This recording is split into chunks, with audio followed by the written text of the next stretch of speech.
Bonjour et bienvenue au Mont Corvo, nous espérons que vous allez bien et venez.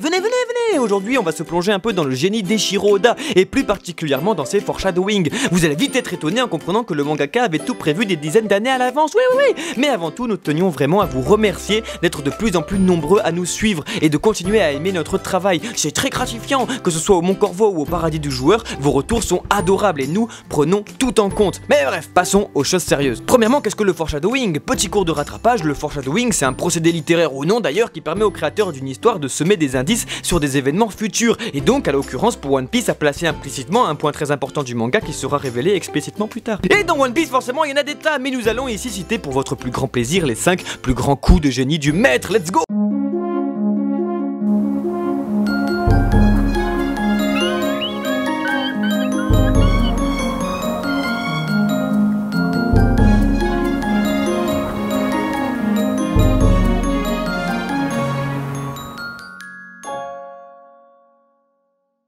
Sabo à Locktown. Non, attention, on commence ici avec du lourd car ce n'est pas n'importe quel easter egg. Non. Ici nous avons affaire à une vraie pépite. Sabo, le frère de Luffy et Ace, soi-disant mort, mais en fait non, pas vraiment parce qu'il a été sauvé à Goa par Dragon et maintenant membre des révolutionnaires. En plus c'est le second et il est devenu super BG avec le retour de sa dent qui lui a permis de manger le Mera Mera no Mi de Ace. Et ben il se trouvait bel et bien à Locktown lorsque Luffy était sur le point de se faire exécuter par Baggy à la même place que celle du roi des pirates. Regardez cette image, il y a vraiment de quoi se poser des questions. Eiichiro Oda avait-il prévu 40 tomes à l'avance le personnage de Sabo? Avait-il en tête son rôle chez les révolutionnaires plus de 15 ans à l'avance? Il y a vraiment de quoi être totalement mindfuck par cette case, car tout se tient. Si nous prenons en compte l'arrivée de Dragon quelques minutes plus tard pour sauver son fils, ça fonctionne. Sabo, encore amnésique, regarde la scène, sans émotion, puis s'en va. Cet homme au haut de forme était sûrement le grand Sabo. Malheureusement, nous n'aurons sans doute jamais la réponse, mais il y a vraiment de quoi être troublé.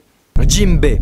Dans la famille, j'avais tout prévu à l'avance, laissez-moi vous présenter le grand Jinbei. Alors bon, aujourd'hui, oui, tout le monde connaît parfaitement ce personnage devenu extrêmement important dans le... Mais faisons un petit voyage dans le temps, voulez-vous, et revenons plus de 17 ans en arrière, durant l'arc du Baratie. Sanji ne fait toujours pas partie de l'équipage, Nami non plus, les gens commencent à peine à découvrir One Piece en France, alors que tous les Français voient flou, et ben Eiichiro Oda avait déjà prévu de les rendre aveugles. Premièrement, regardez cette case, après s'être fait trahir par Nami, Yosaku se retrouve sur le Baratie, dans la gueule d'un requin. Les cuistots pensent alors que c'est un homme poisson, et mentionnent pour la toute première fois, oui, l'île des hommes poissons dans le chapitre 68. Mais ce n'est pas tout, c'est dans le chapitre suivant, et donc le 69, je vous rappelle que nous sommes en 98, et bien Yosaku récidive et mentionne pour la toute première fois le nom de Jinbei, en affirmant que c'est un Shichibukai, alors que ce dernier apparaîtra seulement pour la toute première fois dans le chapitre 569, et donc en 2008, jeez! Tous les mensonges de Sop. Alors nous avons ici affaire à un classique, en effet tout fan qui se respecte sait que les mensonges de Sop deviennent réalité, mais beaucoup ne se rendent pas compte à quel point cela relève du génie. On va en lister quelques-uns et vous allez vite comprendre. Nous avons à la base de la base l'attaque des pirates, classique, il crie au loup et un jour le loup arrive. Puis on commence à se poser des questions, avec le poisson rouge dévoreur d'îles dont Dory et Brogy affirment l'existence plus tard. On commence à transpirer en voyant la top du Baroque Works, sa prime de 30 millions, le Cerbère, le dragon de Ponkazard et Tontata, bref, la folie. Tout ce que Sop racontait à Kaya pour la rendre heureuse n'était en fait que de simples mensonges, jusqu'à ce que le destin de notre sniper préféré en décide autrement. Ce qui prouve encore une fois qu'Eiichiro Oda avait tout prévu à l'avance et qu'il n'écrit jamais des lignes sans y avoir mûrement réfléchi. Le foreshadowing parfait.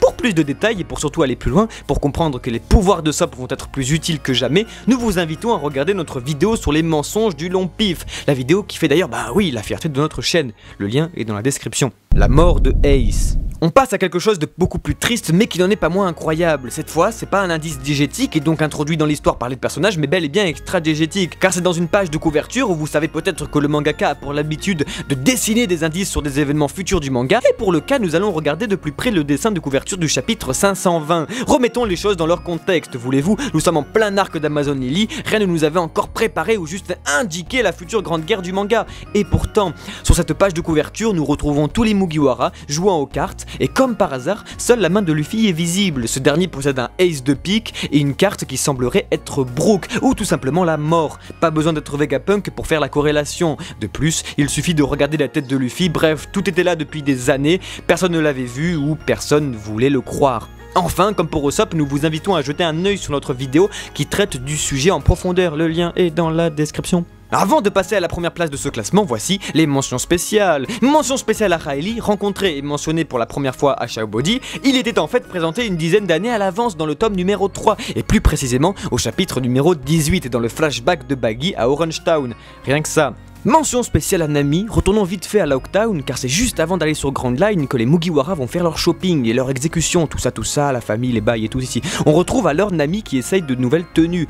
Mais c'est la tenue de Robin Schwan. Mais c'est la tenue d'Hancock, mais quel gros BG ce Eshiroda. Et dire qu'on est seulement au chapitre 97. Bonus, on peut même parler des personnages mystères que le mangaka avait dessinés avant même One Piece. Et encore une fois, il y a ressemblance avec l'impératrice. Et mention spéciale à Lola et sa maman qui est une très grande pirate dans le chapitre 489. À l'époque, personne n'avait jamais osé même penser que la mère de Lola était en réalité Big Mom. C'est juste après 350 chapitres et 8 ans plus tard que nous avons enfin la réponse. Le passé de Sanji. Pour finir, nous allons ici aborder un incroyable foreshadowing. Bah oui, parce que c'est sûrement le plus gros de tout le manga. Il va sans dire que cette partie contiendra d'énormes spoilers.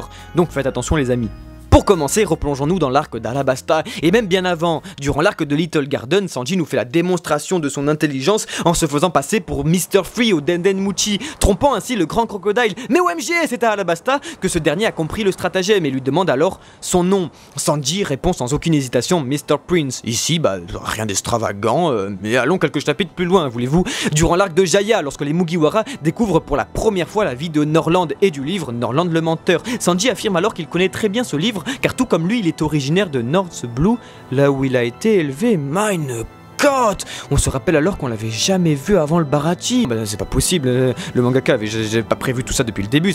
Et pourtant, on entend une voix, elle nous dit de Théma le chapitre 101. On prend le tome, on transpire de ouf, on lit le chapitre, et là on voit Nami qui dit qu'il est obligatoire de passer par Rivers Mountain pour entrer sur Grand Line car il n'existe aucun moyen de traverser Red Line. Et Zoro nous balance un « mais j'ai jamais entendu parler de bateaux pouvant escalader les montagnes de toute façon ».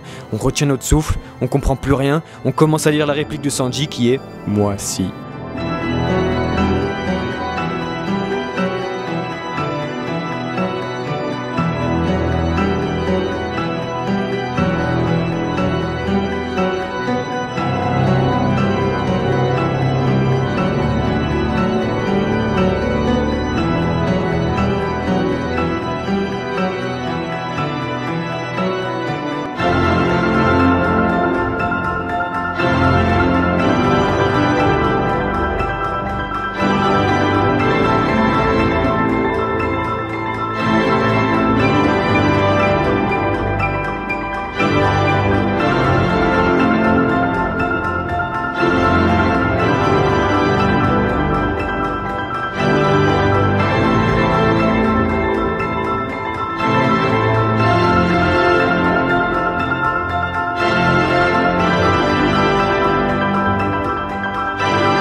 Et voilà les amis, merci à tous d'avoir regardé cette vidéo jusqu'au bout. On espère vous avoir fait découvrir certains points sombres du manga et surtout le génie des Shiroda. Ça rime. Si vous avez d'autres énormes foreshadowing en tête, n'hésitez surtout pas à les partager dans les commentaires. C'est toujours tip top, trop chouette que de les lire. Vous êtes de plus en plus nombreux à nous suivre et nous vous en sommes vraiment reconnaissants. On vous rappelle alors aussi que nous sommes sur Facebook et sur Twitter. Nous vous invitons à nous suivre pour ne rien louper de nos futurs événements car oui, on va vous annoncer du lourd dans notre prochaine vidéo au Mont Corvo.